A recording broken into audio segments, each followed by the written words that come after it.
Hello, everybody. I'm just doing my 1 year update on the Red Sea A350. 90 gallon total water volume, 70 gallon display. Yeah, everything's gone well. My worst fear, though, is having this tank pop on me or start to leak. And I'm going to be honest, I went into this knowing that Red Sea had these issues right away. But I was like, I didn't like the other tank dimensions that other companies made. I wanted a 70-gallon tank, 4 feet long, and I feel like Red Sea had the best dimensions. I guess I could have looked around more, but who knows? We'll see what happens. Anyways, I pray to God it doesn't pop, but we'll see what happens. Anyways, the corals have been growing really well. I have this red Exenia. I love this coral. This is an Exenia coral, but it's not really like the kind that like aggressively takes over the tank. Like there's an Exenia right there. That's more of the aggressive kind, I would say. Actually, I'm not sure if that's the aggressive kind or not. Guys, don't quote me on this. I grow corals, but I don't really know exactly what all these corals are called. So don't, I mean, there's so many different corals out there, and I just don't know all of them at the top of my head all the time. But this Exenia coral is amazing. I like it a lot. It's growing. It's red Exenia. So this stuff is awesome. If you don't have this in your tank and you like soft coral, buy some. I know it's like $100 a frag or something like that. There's websites you can go on to, but it's called red Exenia. This leather coral is nice, and then I have this big leather right here, and I have like a lot of different stuff growing. I got more red Exenia down there. So yeah. And it looks like it's taken over a lot right now. But honestly, guys, if I wanted to get rid of this, I could so easily just kind of peel it off the rock, and I could take it all out very easily. And it went, it wouldn't grow back that much. Okay. It's not like it's, like the other Exenia is really aggressive. If you like Exenia, there's nothing wrong with having it like the normal stuff either, but just make sure it's isolated on a rock. I'm not worried about this not being isolated on a rock just because I know I could get rid of it. I can peel it back and get rid of it very easily if I had to. I got some, this is kind of a mixed reef too, you guys. So you got to remember this is kind of a mixed reef. I got some, God, what are those hard stony corals called again? Oh, what are those called? I know those are called bird's nests. Those ones are bird's nests, but there's some, these are harder stony ones right here. And please don't quote me on it. Don't comment on it and quote me on it. I know what they're, it's just kind of like a brain thing right now. I know what they're called. Um, I just don't know what they're called right now at the top of my head. Anyways, I got these, these are the Darth Maul zoas. And these are the zombie zoas right here. And I got another frag over, I'm trying to grow more on this rock. I pretty much cut those off that rock and I glued them on this rock. Hopefully they kind of spread out and keep growing. And I got more of these leather corals right here. Sorry if this is not focusing perfectly. There we go. Try to get it to focus better. And I got this stuff right here. I don't even know what this is called. So I don't know what this is called. I know that's a Montipora right there. I know that's a hammer coral right there. Actually, no, that's not a hammer. That's a, that one's not doing very well. It's similar to a hammer coral. My hammer coral actually died, which was right there. Fuck, excuse my language, but I'm really bad with names on a lot of things. This hammer coral stayed alive. It's kind of a crapshoot, ladies and gentlemen, when you put corals in a tank. I've kind of noticed, Before I start talking about that, I'm just going to show off the rest of my tanks. This is a big Zoa tank I have right here. And I have some, I pretty much have a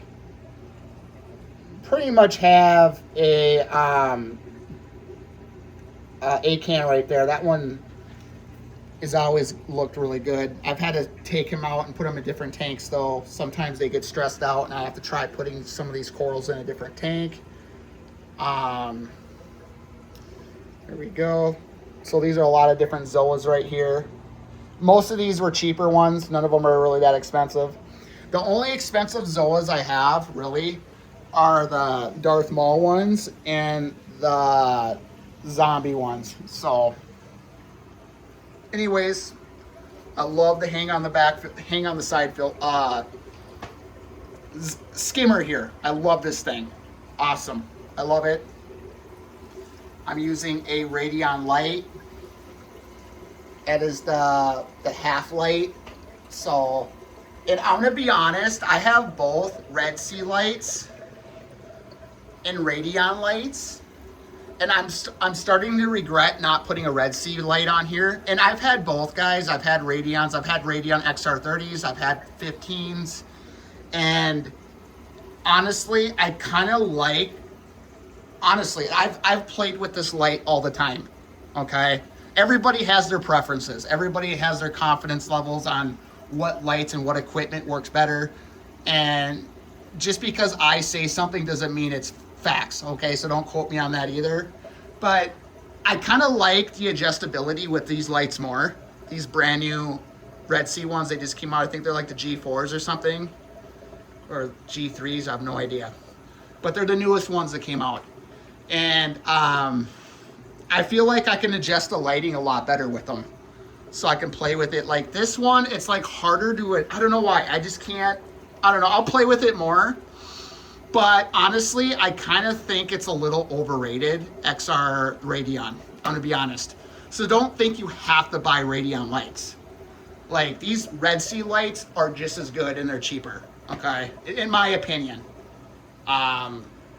I've had XR30s before, and years ago I've had the older XR30s, and I don't really see a difference. I think all these lights are really good. I mean, you can go with pretty much any brand. I would stick with a main brand though.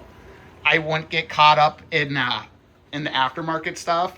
But this is kind of my lab in here, and I got other tanks in here. This is my newest tank. And this is a Red Sea 50 right here. Works great. I think this tank is going to take a lot longer, though, to kind of get established. This thing's only been up for a couple months now. And it's still, I can tell just by some of those,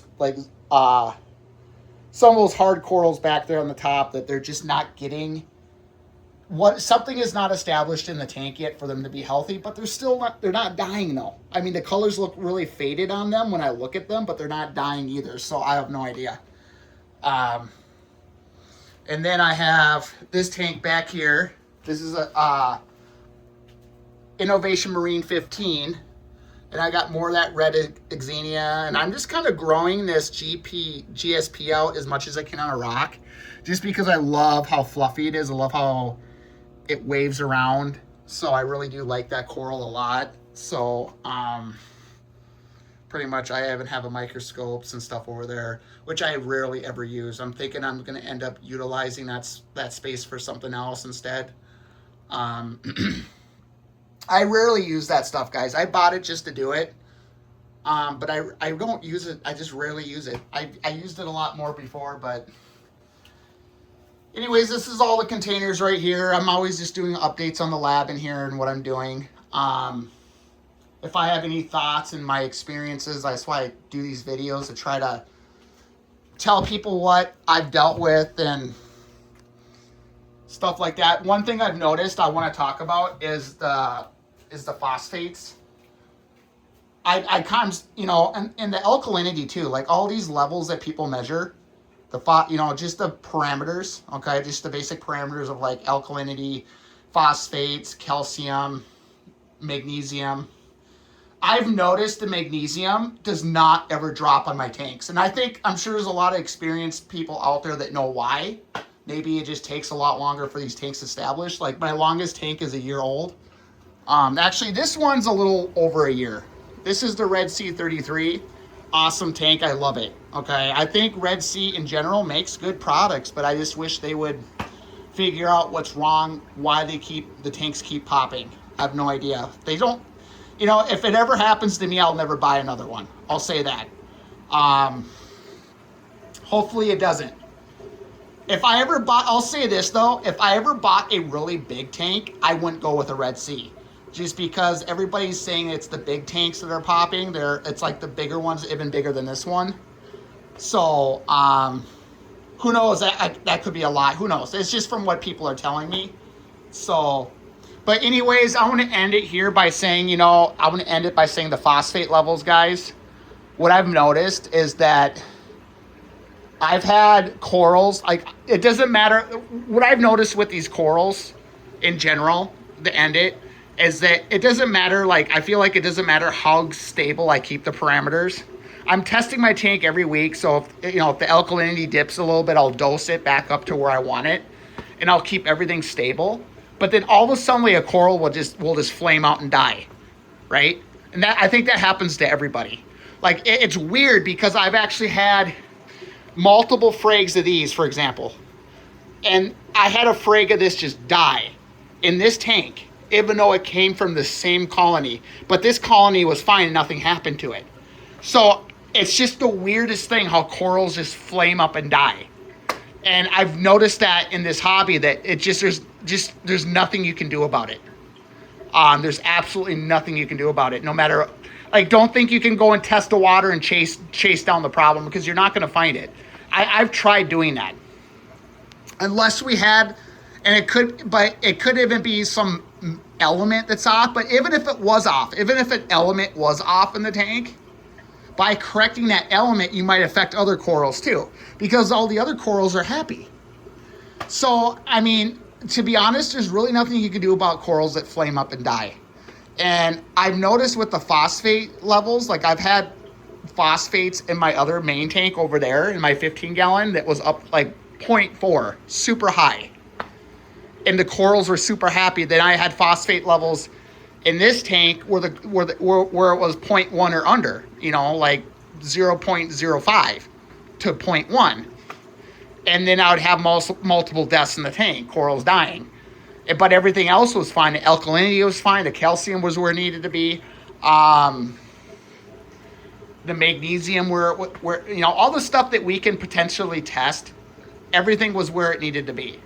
So how much of this phosphates, how much of that really matters? I have no idea.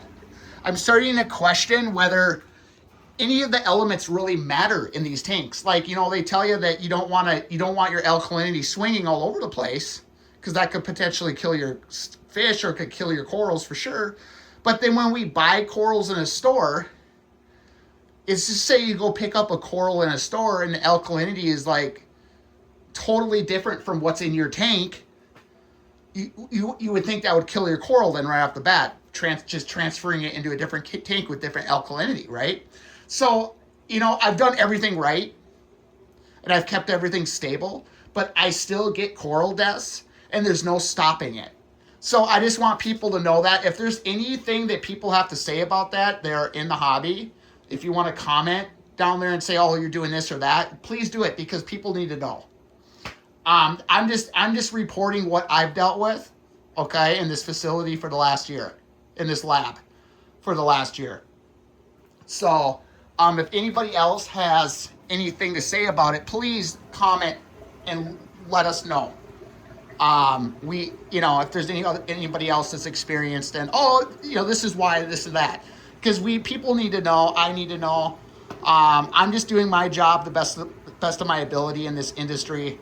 And I'm just going to I'll keep doing videos and putting it on the channel to update what's been going on in here. And I should be doing it more often, and I'm not. So I'm sorry if I didn't do it more often. And also, look, I do have a Tang in this 33-gallon tank. So if anybody noticed that before, don't freak out. I'm going to have him, at some point, I'm going to put him in the bigger tank. And if not, I'll just give him to somebody else. I guess I bought him for now because I liked him, but he doesn't seem to be that unhappy.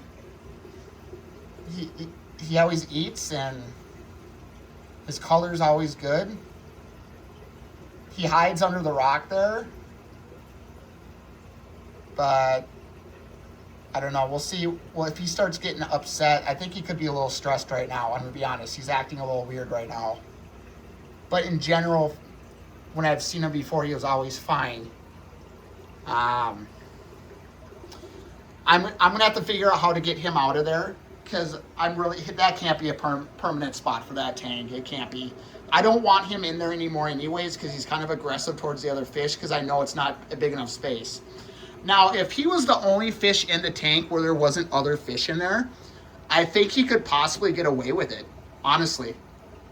I think the only reason why he's stressed is because there's other fish in the tank, and he doesn't like the fact there's other fish in there because it's just not a big enough space. So the problem is that there's a purple tang right here that gets really, really aggressive.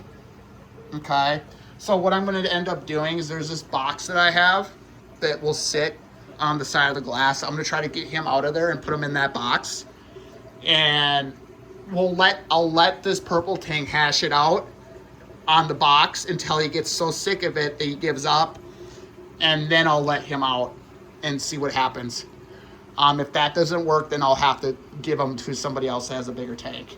I'd hate to do that because I really want 2 tangs in this facility. So, but anyways, that's about it, guys. I'll keep doing updates as I go on, facility updates. And yeah, that's about it. Have a good day. Have a good night. And if you have any comments, please throw the comments down there. If you have anything to say about this video, please comment. Just try not to be too toxic, okay? If I'm doing something wrong, don't be too rude about it. And just leave it, and if there's something that I don't know and you think other people should know too, please comment. And you can help out the industry too and help people learn too. So have a good day and have a good night wherever you are. Thank you. Good night, guys. Bye-bye.